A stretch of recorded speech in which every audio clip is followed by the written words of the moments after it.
Hey everyone, this is Simran and welcome to IGNOU e Pathshala. कैसे हैं आप सब? उम्मीद करती हूँ बहुत अच्छे होंगे और अपने घर में सेफ होंगे और अपनी प्रिपरेशन भी आप रेगुलर बेसिस पे कर रहे होंगे। तो जैसा कि मैंने आपसे पिछले सेशन में प्रॉमिस किया था कि मैं MCQ 7 के भी इम्पोर्टेंट टॉपिक्स लेके आऊंगी, तो आज हम डिस्कस करेंगे फाइनेंशियल मैनेजमेंट के इम्पोर्टेंट टॉपिक्स। तो अगर अभी तक आपने मेरे चैनल को सब्सक्राइब नहीं किया है तो सब्सक्राइब जरूर कर लीजिएगा, बेल आइकन को भी जरूर प्रेस कर दिएगा ताकि मैं जब भी वीडियोस को अपलोड करूं उसका नोटिफिकेशन आपके पास जरूर जाए। और हाँ, वीडियो में एंड तक जरूर बने रहिएगा क्योंकि लास्ट में मैं आपको कुछ इंपॉर्टेंट टिप्स जरूर दूंगी, या फिर मैं कह सकती हूँ एक जो मेरा एनालिसिस रहा है आपको पेपर को लेके उसके बारे में थोड़ा डिस्कशन करेंगे। ठीक है, तो वीडियो को एंड तक जरूर देखिएगा।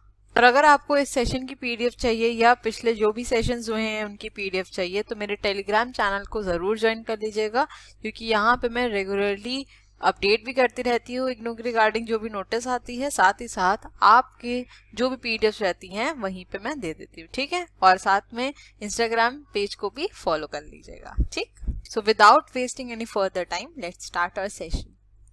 सबसे पहली यूनिट है हमारी फाइनेंशियल मैनेजमेंट का एक ओवरव्यू के बारे में। तो यहाँ पे आपके जो टॉपिक्स इंपॉर्टेंट हैं वो है nature of finance function, evolution of financial management, goals of financial management and challenges for financial manager. ये मैंने आपसे पिछले सेशन में भी कहा था, उससे पहले के सेशन में बोलती आ रही हूँ, इस सेशन में भी बोलूंगी कि जो आपका पहला चैप्टर रहता है वो काफी इंपॉर्टेंट रहता है, क्योंकि जनरली यही देखा गया है कि फर्स्ट चैप्टर से ही पहला या दूसरा क्वेश्चन होता ही होता है ना।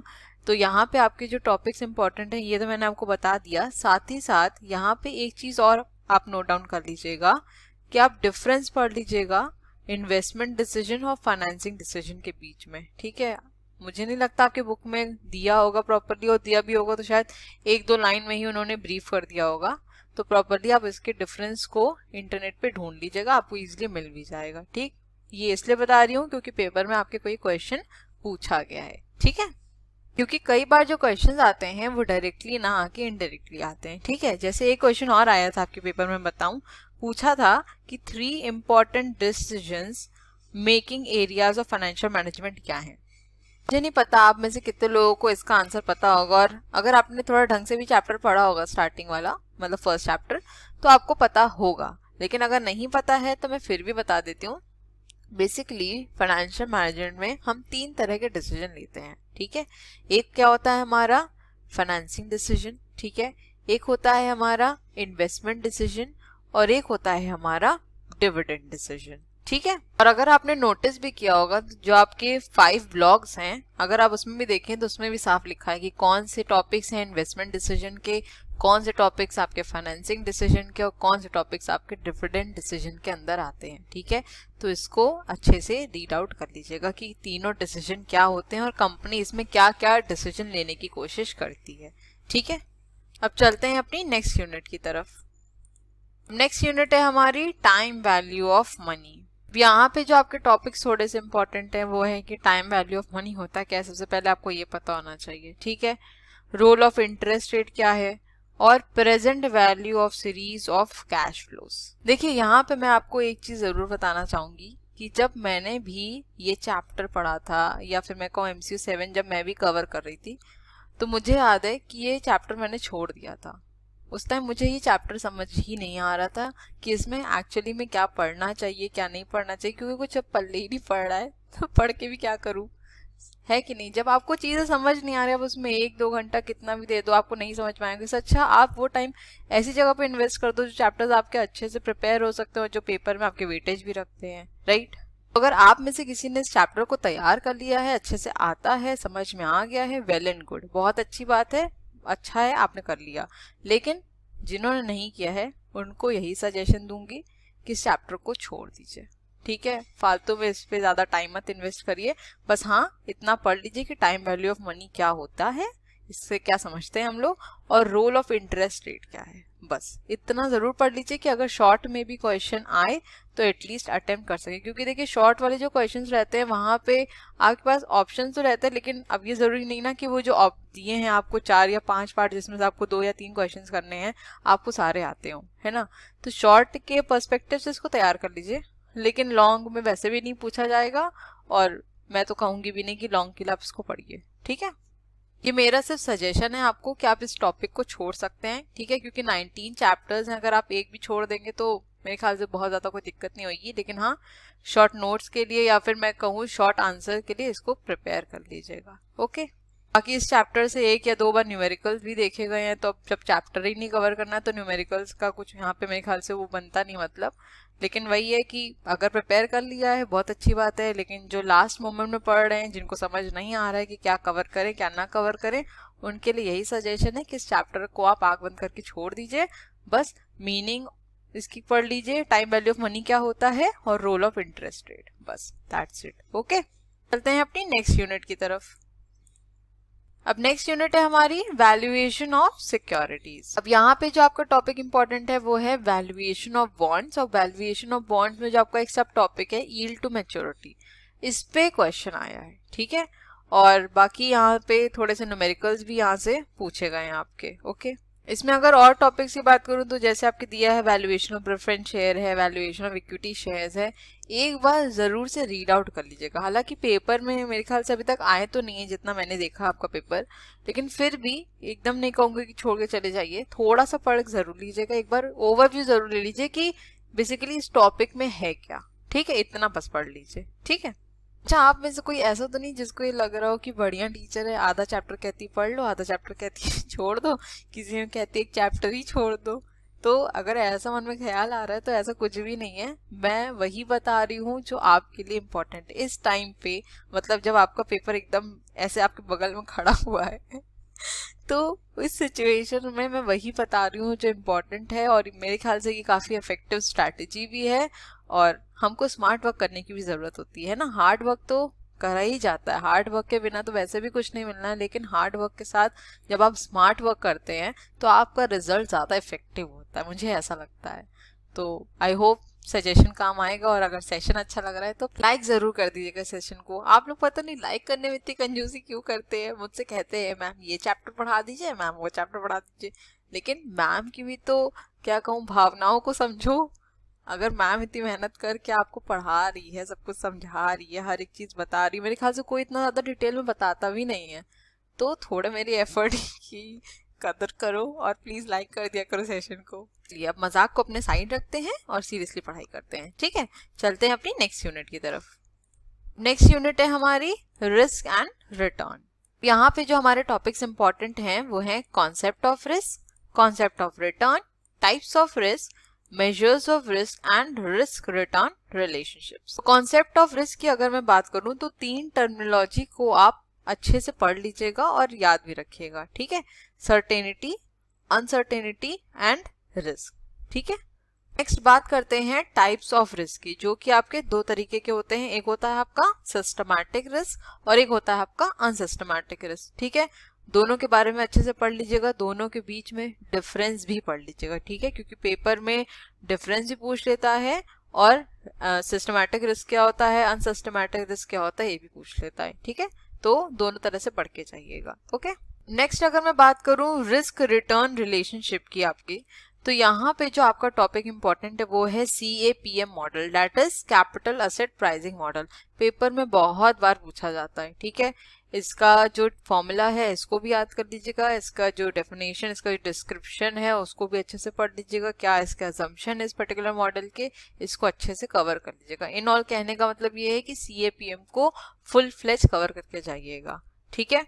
और इसी में जो दूसरा टॉपिक आपका इंपॉर्टेंट है वो है आपका आर्बिट्रेज प्राइसिंग थ्योरी, ठीक है, ये भी आपके पेपर में पूछी गई है, तो इसको भी अच्छे से कवर कर लीजिएगा। अब जो बीच में आपका एक टॉपिक है, अगर मैं बात करूं Bower's model of investment decision making process, तो ये पेपर में तो पूछा नहीं गया है, अगर आप पढ़ना चाहें तो आप एक बार गो थ्रू कर लें, कोई दिक्कत नहीं है, लेकिन पेपर में जो आया है वो आया है आपका CAPM मॉडल और आपका आर्बिट्रेज प्राइसिंग मेथड, ठीक है, तो इसको अच्छे से कवर कर लीजिएगा। ओके, तो यहाँ पे हमारा ब्लॉक 1 कवर हो जाता है। चलते हैं अपने ब्लॉक 2 की तरफ। ब्लॉक 2 की जो पहली यूनिट है वो है कॉस्ट ऑफ कैपिटल, बहुत ज्यादा इंपॉर्टेंट टॉपिक है, ठीक है। अब यहाँ से आपके जो टॉपिक्स रहेंगे, ये यूनिट्स हैं, वो काफी ज्यादा इंपॉर्टेंट हो जाती हैं पेपर के लिए, ठीक। अब टॉपिक्स जो आपके यहाँ पे इंपॉर्टेंट है वो है मीनिंग एंड इम्पोर्टेंस इसकी, classification of cost of capital, determining the cost individual components of capital, weighted average cost of capitals, some misconceptions, और यहाँ से आता है आपके न्यूमेरिकल्स। अगर मैं classification of cost of capital की बात करूं तो यहाँ पे आपके क्लासिफिकेशन में एक टॉपिक आता है एक्सप्लिसिट कॉस्ट और इम्प्लिसिट कॉस्ट। पेपर में एक्सप्लिसिट कॉस्ट और इम्प्लिसिट कॉस्ट के बीच में डिफरेंस पूछा गया है, ठीक है, तो इसको अच्छे से कवर करिएगा। और जितने भी क्लासिफिकेशन दे रखे हैं कॉस्ट ऑफ कैपिटल में आपके, जैसे कि एवरेज कॉस्ट है, marginal cost, future cost, historical cost, specific cost, combined cost, सबको अच्छे से पढ़िएगा, ठीक है, क्योंकि ये इस पर्टिकुलर चैप्टर का बेसिक्स ही है, तो बेसिक्स अच्छे से कवर करके जाइएगा पेपर में, ठीक। अब यहाँ पे अगर मैं बात करूँ determining the cost of individual components of capital, इसके जितने भी आपके सब टॉपिक्स हैं, जो भी कॉस्ट हैं, जैसे डेट की कॉस्ट हो गई, प्रेफरेंस कैपिटल कॉस्ट है, कॉस्ट ऑफ इक्विटी कैपिटल है, कॉस्ट ऑफ रिटेन्ड अर्निंग, सबको अच्छे से पढ़ के जाइएगा, सबके फॉर्मूलेज अच्छे से पढ़ के जाइएगा, ठीक है, क्योंकि यहाँ से न्यूमेरिकल्स पूछे ही जाते हैं, हर बार पूछा गया है, हर एक पेपर में, हर एक पेपर के सेट में, चाहे जून का पेपर हो चाहे दिसंबर का पेपर हो, हर बार यहाँ से क्वेश्चन बनता ही बनता है, तो सबके फॉर्मूले अच्छे से जरूर पढ़ लीजिएगा, ठीक है, ऐसे याद नहीं होंगे, लिख के याद करेंगे 2-3 बार पक्का याद हो जाएंगे, ठीक, लेकिन अच्छे से पढ़ के जाइएगा इसको। नेक्स्ट बात करूं weighted average cost of capital, जिसको हम WACC कहते हैं, ये भी पेपर में आपके कई बार पूछा गया है, तो इसको भी अच्छे से पढ़ लीजिएगा, ठीक है। तो इन ऑल यहाँ पे बताऊं, फॉर्मूलेज बहुत ज़्यादा इंपॉर्टेंट हैं, फॉर्मूलेज के बेसिस पे ही आप सीधी बातें न्यूमेरिकल सॉल्व कर पाएंगे अगर पेपर में आता है, तो फॉर्मूलेज याद करना बहुत ज़्यादा ज़रूरी है, ठीक है, इसलिए मैंने कहा कि यहाँ से आपके इंपॉर्टेंट टॉपिक्स शुरू हो जाते हैं, ठीक। चलते हैं अपनी नेक्स्ट यूनिट की तरफ। अब नेक्स्ट यूनिट है हमारी कैपिटल बजटिंग पार्ट 1, बहुत इंपॉर्टेंट है, मतलब जितना भी इंपॉर्टेंट कहूँ उतना कम है, ठीक है। कैपिटल बजटिंग पार्ट 1 और पार्ट 2 दोनों ही बहुत ज्यादा इंपॉर्टेंट है, ठीक। टॉपिक जो आपके इंपॉर्टेंट है वो है यहाँ पे concept and importance, cash flows के बारे में, nature and types of capital budgeting decisions, capital budgeting process, methods of capital budgeting, और यहाँ से आते हैं आपके न्यूमेरिकल्स। अगर मैं कैश फ्लोज की बात करूं तो यहाँ पे आपके जो प्रिंसिपल्स है ना वो बहुत ज्यादा इंपॉर्टेंट है, पेपर में स्पेसिफिकली कोई प्रिंसिपल पूछ भी लेता है, जैसे टैक्स के रिगार्डिंग कैश फ्लोज में क्या रूल्स हैं, क्या प्रिंसिपल है, इसके बारे में बताइए, ठीक है, तो स्पेसिफिकली भी पूछ लेता है, तो हर एक प्रिंसिपल को जरूर से कवर कर लीजिएगा, ठीक। बजटिंग प्रोसेस को भी अच्छे से एक बार कवर कर लीजिएगा। नेक्स्ट बात करते हैं मेथड्स ऑफ कैपिटल बजटिंग, बहुत ज़्यादा इंपॉर्टेंट टॉपिक है, बहुत बहुत बहुत ज़्यादा इंपॉर्टेंट, मतलब बता रही हूँ ना, जितना इंपॉर्टेंट बोलूँ उतना कम ही पड़ जाएगा शायद। इसमें जो न्यूमेरिकल्स आते हैं वो यहीं से आते हैं, ठीक है, मेथड्स ऑफ कैपिटल बजटिंग से, जो कि आपके हैं जैसे पे बैक पीरियड हो गया, अकाउंटिंग रेट ऑफ रिटर्न हो गया, डिस्काउंटेड पे बैक हो गया, इन पे बेस्ड सारे न्यूमेरिकल्स पेपर में पूछे जाते हैं और आते ही आता है पेपर में, ठीक है, तो इसको भी एक बार अच्छे से कवर कर लीजिएगा, ओके। चलते हैं नेक्स्ट स्लाइड पे। अब नेक्स्ट है हमारा कैपिटल बजटिंग का पार्ट 2। अब यहाँ पे जो हमारे टॉपिक्स इंपॉर्टेंट हैं वो हैं NPV, profitability index, IRR, NPV और आईआरआर के बीच में difference, capital rationing, capital budgeting in practice और न्यूमेरिकल्स, बहुत ज़्यादा इंपॉर्टेंट। लेकिन आप मुझे बताइए कि अगर यहाँ से आपको डायरेक्टली क्वेश्चन ही ना पूछा जाए तो आप किस तरह से इसको अटेम्प्ट करेंगे, है ना थोड़ा सा ट्रिकी। एक्चुअली मैं ऐसा इसलिए बोल रही हूँ क्योंकि आपके पेपर में एक बार ऐसे ही क्वेश्चन पूछा गया है, ठीक है। Now tell me how many of you have heard about DCF, कितने लोगों ने DCF के बारे में सुना है, या इस चैप्टर के कॉन्टेक्स्ट में बता रही हूँ, पढ़ रखा है इसके बारे में।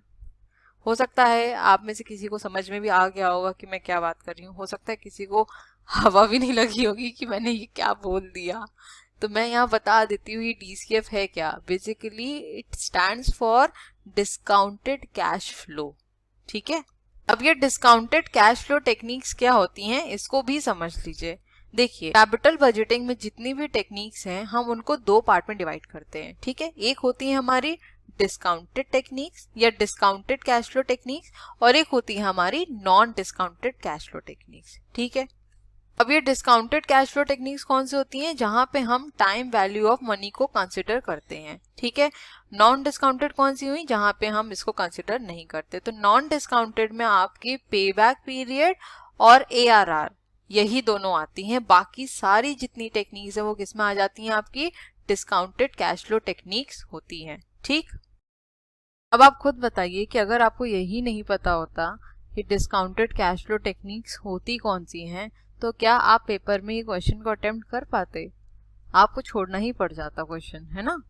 इस पॉइंट को जरूर से याद रखिएगा। ठीक है, एक और चीज यहाँ पे मैं बताना चाहूंगी, जो आपकी कैपिटल बजटिंग की टेक्निक्स जितनी भी हैं, चाहे वो एनपीवी हो, आईआरआर हो, एआरआर हो, पेबैक पीरियड हो, ठीक है, सब के कुछ एक्सेप्टेंस हैं, उनको अच्छे से जरूर पढ़ के जाइएगा। एक्सेप्टेंस का यहाँ पे क्या मतलब है कि आप पर्टिकुलर प्रोजेक्ट को कब एक्सेप्ट करेंगे, कब रिजेक्ट करेंगे, इसके बारे में भी आपके बुक में प्रॉपर्ली मेंशन किया हुआ है, तो इसको भी एक बार अच्छे से स्टडी कर लीजिएगा। ठीक है, कि कैपिटल बजटिंग पार्ट 2 की बात करूं तो आपका एनपीवी भी काफी इंपॉर्टेंट है, प्रॉफिटेबिलिटी इंडेक्स भी इंपॉर्टेंट है, और आईआर भी काफी ज्यादा इंपॉर्टेंट है। दोनों के बीच में डिफरेंस भी बहुत ज्यादा इंपॉर्टेंट है। और कैपिटल रैशनिंग पे तो बहुत बार क्वेश्चन पूछा ही गया है, चाहे वो शॉर्ट में हो चाहे वो लॉन्ग में हो। ठीक है, तो इसको एक बार अच्छे से गो थ्रू जरूर कर लीजिएगा। ओके, मैं ये दोबारा कह रही हूँ कि वीडियो को एंड तक जरूर देखिएगा, क्योंकि लास्ट में मैं कुछ एनालिसिस आपके साथ डिस्कस करूंगी, जैसे कि मैंने आपके साथ अकाउंटिंग में डिस्कस किया था।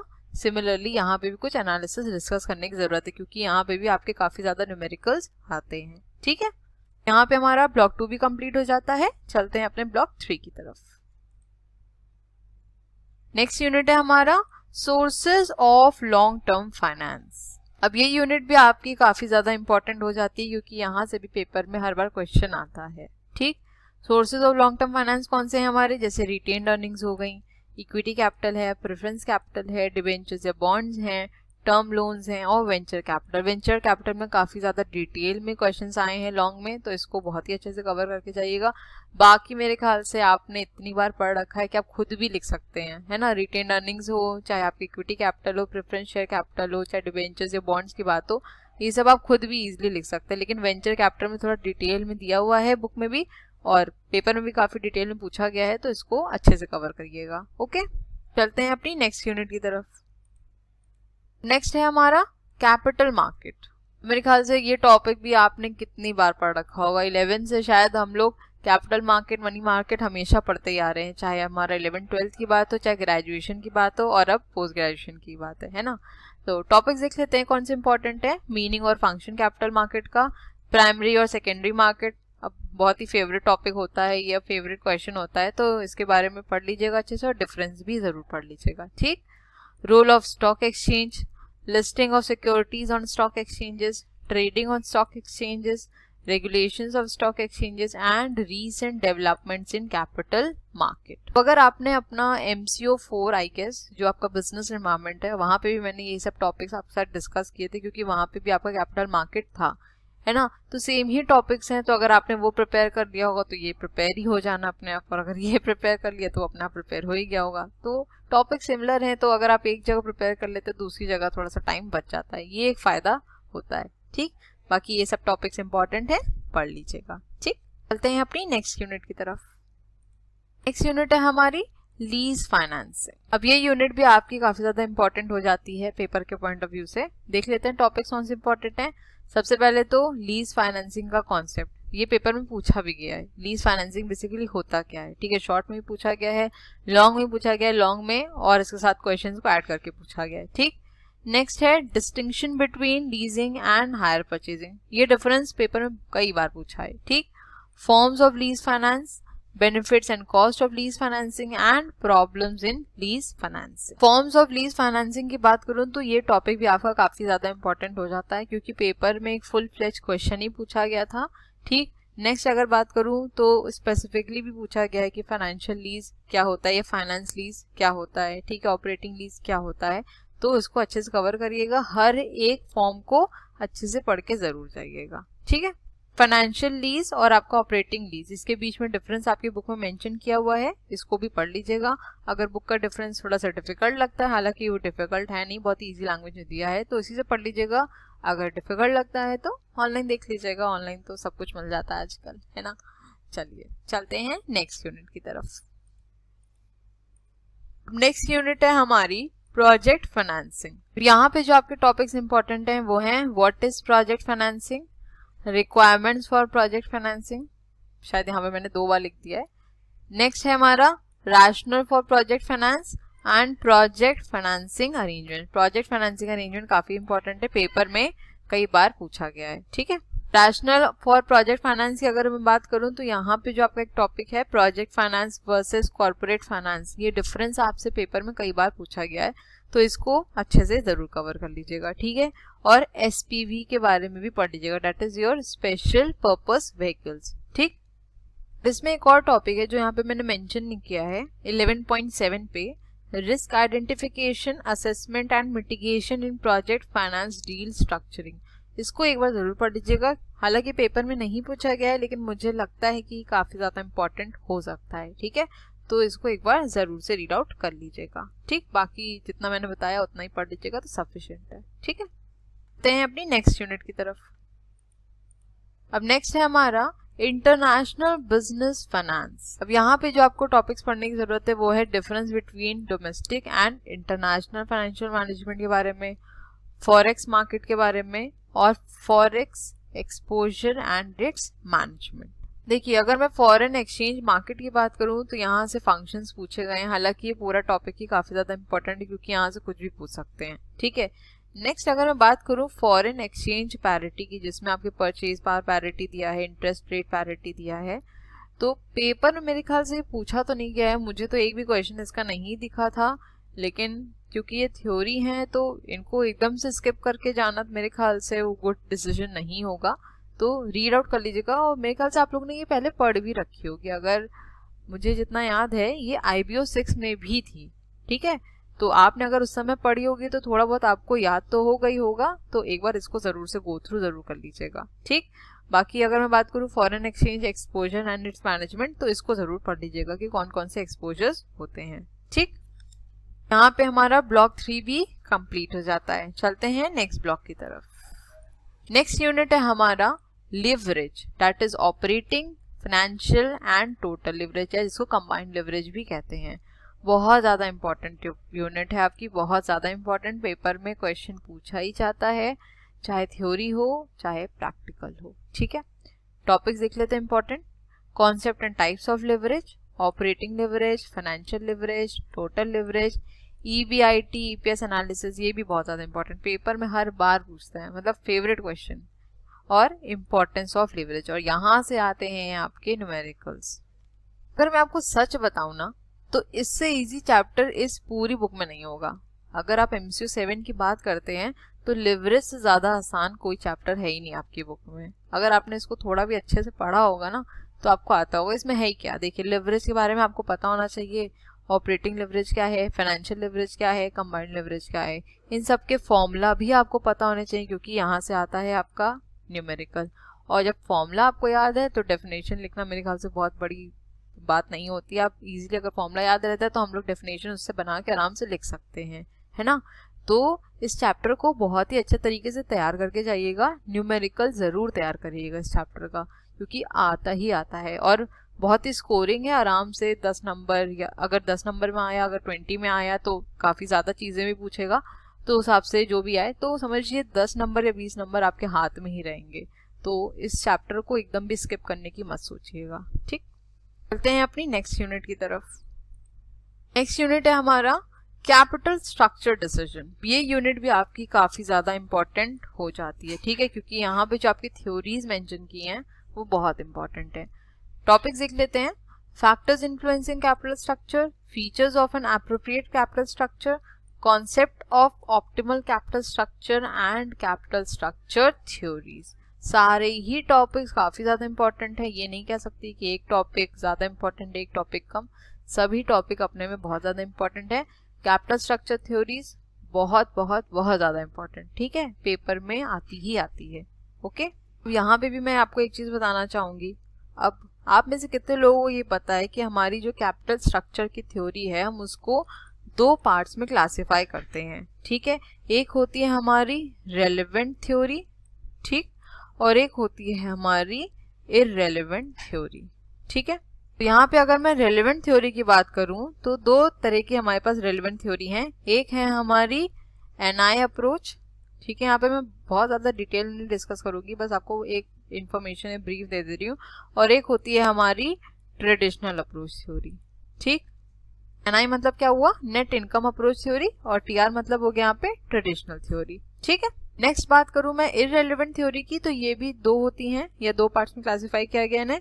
एक होती है हमारी NOI अप्रोच, ठीक है, और एक होती है हमारी MM approach. NOI stands for net operating income approach theory, और एक जो है हमारी MM theory that is Modigliani and Miller approach theory. ठीक, ये सारी थ्योरीज को अच्छे से पढ़ के जाइएगा। अगर पेपर में पूछता है कि रेलेवेंट थ्योरीज के बारे में बताइए, तो आप किसके बारे में बताएंगे, नेट इनकम अप्रोच थ्योरी और ट्रेडिशनल थ्योरी के बारे में। इररेलेवेंट थ्योरी की बात करेगा तो कौन से बताएंगे, net operating income approach theory and Modigliani and Miller approach theory. अब मोदिगलानी मिलर अप्रोच की दो थ्योरीज हैं, एक बिफोर टैक्सेस की है, एक आफ्टर टैक्सेस की है, तो दोनों को ही अच्छे से पढ़ के जरूर जाइएगा। ठीक है, आई होप इतना क्लियर हुआ होगा, और अगर सेशन अच्छा लग रहा है तो लाइक जरूर कर दीजिएगा, और बार बार मैं याद दिला रही हूँ, वीडियो को एंड तक जरूर देखिएगा। ठीक है, चलिए चलते हैं नेक्स्ट यूनिट की तरफ। अब नेक्स्ट यूनिट है हमारी डिविडेंड पॉलिसी डिसीजन। ये यूनिट भी आपकी काफी ज्यादा इंपॉर्टेंट है। ठीक है, देख लेते हैं टॉपिक्स कौन से आपके इंपॉर्टेंट है यहाँ पे। व्हाई फर्म्स पे dividend, determinants of dividend pay out ratio, dividend policy, dividend decision and value of firm, and share buybacks. Share buybacks बहुत ज्यादा इंपॉर्टेंट है, पेपर में बहुत बार क्वेश्चन पूछा ही गया है। ठीक है, पूछा गया है कि शेयर बायबैक होता क्या है, रैशनल क्या है शेयर बायबैक का, या फिर शेयर बायबैक ही डायरेक्टली पूछ लिया है तो फिर आपको वहां पे पूरा डिस्क्राइब भी करना है। ठीक है, तो इस टॉपिक को जरूर कवर कर लीजिएगा। ठीक, अब यहाँ पे जो एक और टॉपिक आपका काफी इंपॉर्टेंट है वो है आपका dividend decision and value of firm. तो अभी हमने जैसे कैपिटल स्ट्रक्चर में बात करी कि हम जो कैपिटल स्ट्रक्चर की थ्योरीज है उनको दो पार्ट में क्लासिफाई करते हैं ना, एक होती है हमारी रेलेवेंट थ्योरी और एक होती है हमारी इररेलेवेंट थ्योरी, राइट।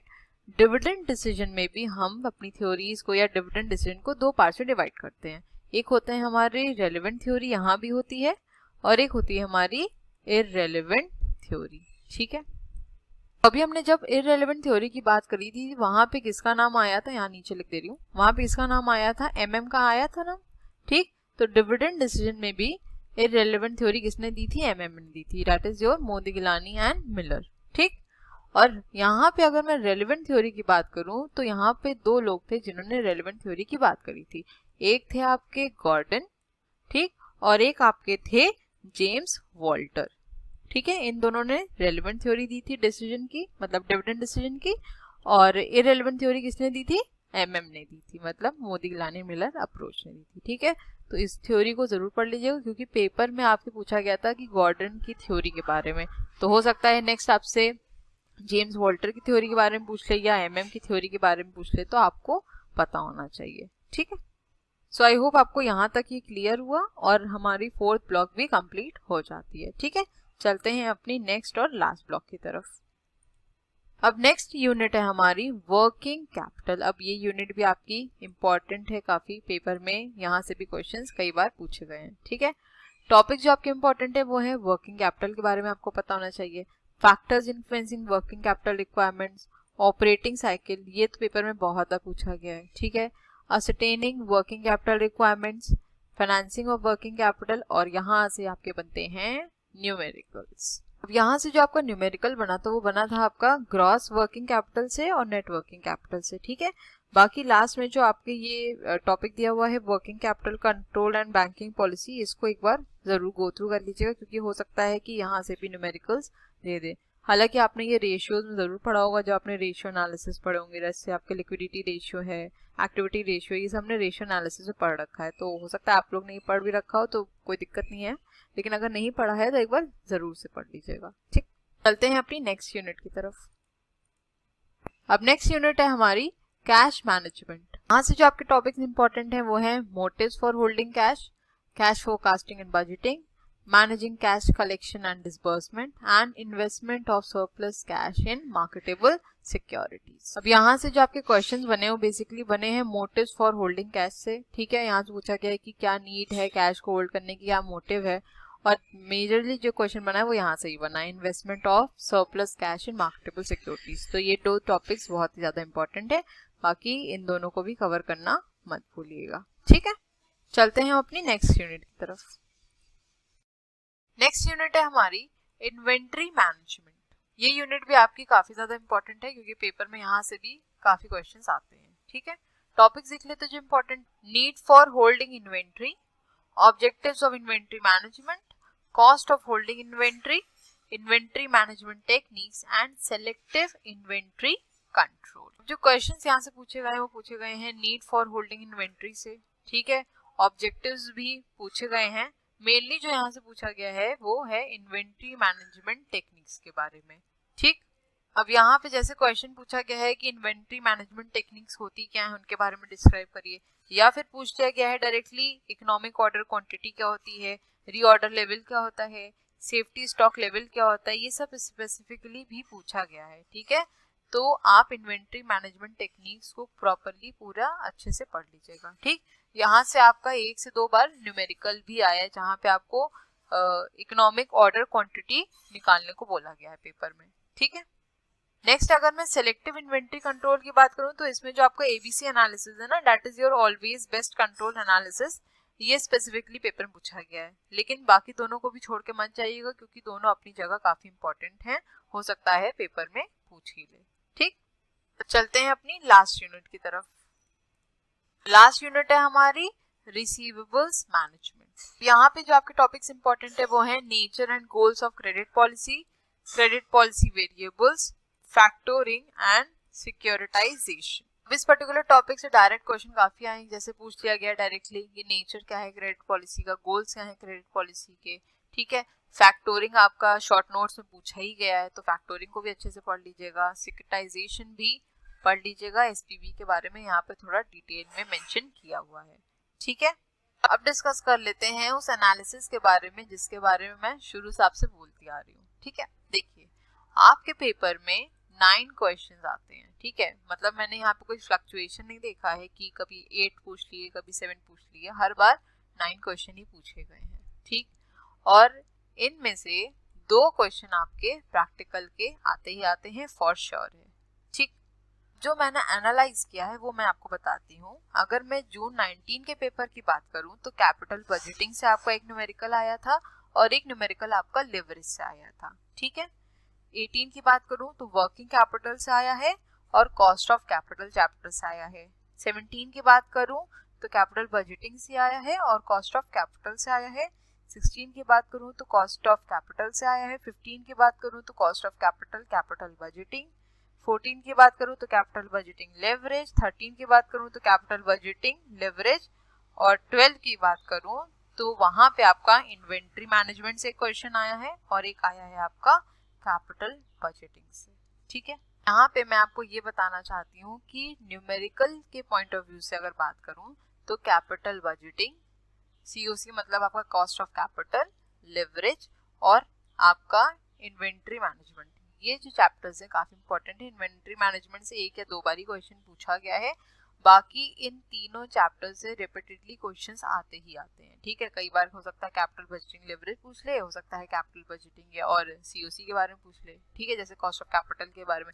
अब कॉस्ट ऑफ कैपिटल में आपके काफी ढेर सारी कॉस्ट है ना, जैसे प्रेफरेंस शेयर की हो गई, इक्विटी शेयर की हो गई, रिटेन अर्निंग्स की हो गई, आपकी डेट की हो गई। इसलिए मैंने कहा कि सारे जो आपके फॉर्मूलेज हैं उनको अच्छे से जरूर पढ़ लीजिएगा, क्योंकि अगर मैं बात करूं जून 18 की तो वहां पे आपसे प्रेफरेंस शेयर कैपिटल के बारे में पूछा था, ठीक है। और 17 की अगर बात करूं तो वहां पे परपेचुअल डेट के बारे में पूछा था, ठीक। 16 की बात करूं तो इक्विटी कैपिटल। तो यहाँ पे कोई भी सेट पैटर्न नहीं है कि प्रेफरेंस शेयर के बारे में पूछेगा या डेट के बारे में पूछेगा, लेकिन ये श्योर है कि यहाँ से आना ही आना है, ठीक है। तो इन तीनों चैप्टर्स को आप न्यूमेरिकल के पॉइंट ऑफ व्यू से जरूर से तैयार कर लीजिएगा, क्योंकि अगर आपको न्यूमेरिकल बहुत अच्छे से आता है तो वहाँ पे आप इजीली नंबर भी खींच लेंगे, ज़्यादा लिखने की ज़रूरत भी नहीं पड़ती है, राइट। तो आई होप ये सजेशन काम आएगा आपको मेरा। और आज का हमारा सेशन भी यहीं तक था। आई होप आपको ये सेशन काफ़ी अच्छा भी लगा होगा, काफ़ी इन्फॉर्मेटिव भी रहा होगा, कुछ नई चीज़ें भी आपको शायद पता चली होंगी जो कि शायद आपको नहीं पता होंगी। अगर पता थी तो बहुत अच्छी बात है कि आपके पास इतनी नॉलेज ऑलरेडी है, अगर नहीं पता थी तो मुझे अच्छा लगा कि आपको कुछ नया पता चला और उम्मीद करती हूँ कि आपके पेपर में काफ़ी हेल्प भी करेगा, ठीक है। तो चलिए, thank you so much for watching. Please channel को लाइक शेयर सब्सक्राइब करना मत भूलिएगा। बेल आइकन को भी ज़रूर प्रेस कर दिएगा ताकि मैं जब भी वीडियोस को अपलोड करूँ उसका नोटिफिकेशन आपके पास ज़रूर जाए। फीडबैक ज़रूर दीजिएगा कि वीडियोस कैसी लग रही हैं, और अगर कुछ इम्प्रूवमेंट की ज़रूरत है तो बिल्कुल बताइएगा। और हाँ, एक चीज़ और बताइएगा कि जो भी मैंने आपको यहाँ पे इन्फॉर्मेशन दी है, आपको सही में उसके बारे में कुछ नॉलेज थी या नहीं थी, क्योंकि मुझे आपके लेवल पे नहीं थी। मतलब मैं जब खुद भी एमकॉम कर रही थी तो मुझे सच में नहीं पता था इतना। वो तो जब मैंने नेट की पढ़ाई करी है तब मुझे काफ़ी चीज़ें क्लियर हुई हैं। तो ये चीज़ ज़रूर शेयर करिएगा, ठीक है। तो चलिए मिलते हैं अपने नेक्स्ट वीडियो में। Till then stay safe, stay healthy, bye bye, take care.